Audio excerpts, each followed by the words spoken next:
coach only has sense enough to put in Felton at left half. Is Felton good, Father? Good, my dear Nell. He's the greatest broken field runner since Willie Heston of Michigan. Oh.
Never mind, Felton. You played a great game. Everyone's entitled to a fumble now and then. Thank you, sir. There you are, young man. Thank you, sir. All right, my dear. Mister! Are you Mr. Wilson? Yes? You, president of Princeton? Yes? Then why the heck don't you get a football team? You know, I've been thinking about that myself, young man. If you know anybody who wants to swap a good halfback for a rather moth-eaten professor of economy, is your man. Put on your old gray bonnet with a blue ribbon on it while I hitch your dog into the shade. Through the fields of clover we'll ride on to Dover on a golden wedding day.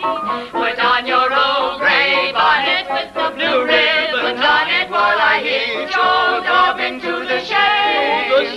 Through the fields of clover we'll drive on to Dover on our golden wedding day. Mr. Wilson in? Yes, sir. Will you tell him, please, that Senator Edward Jones would like to see him? Oh, will you come in, please? Thank you.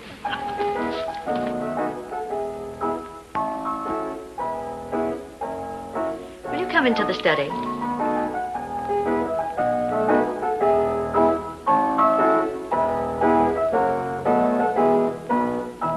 Is that him?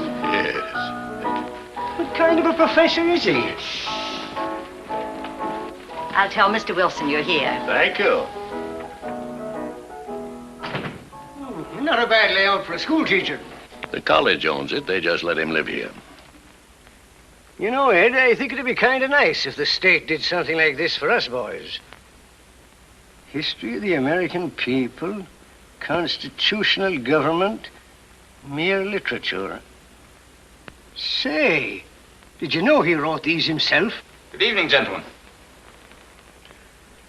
Good evening, Professor. I'm Senator Jones. Big Ed? That's right. It's my nephew, Jim Beaker. How do you do, sir? Mr. Beaker. My old friend Ed Sullivan, Professor Wilson. How do you do, Professor? Mr. Sullivan. Won't you sit down? Thank you. Thank you. Excuse me, Senator. Yeah, thanks.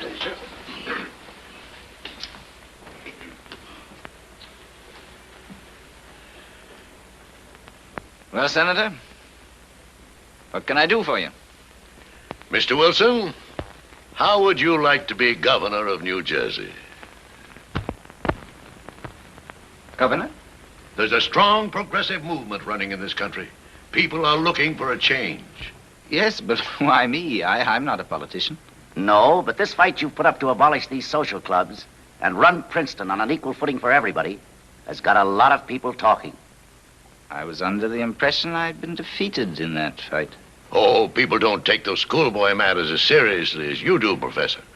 All they can see is that you're against special privilege. That's enough for them. Besides, your books on how to run a government are known all over the world. Oh, you read my books, Mr. Sullivan. Well, Let's say we've heard them spoken of very highly. Of course, gentlemen, this is all very flattering. But to be perfectly frank with you, Senator, you're barking up the wrong tree. I'm a school teacher, which must make me something of an idiot in the eyes of a lot of good people. It's even worse.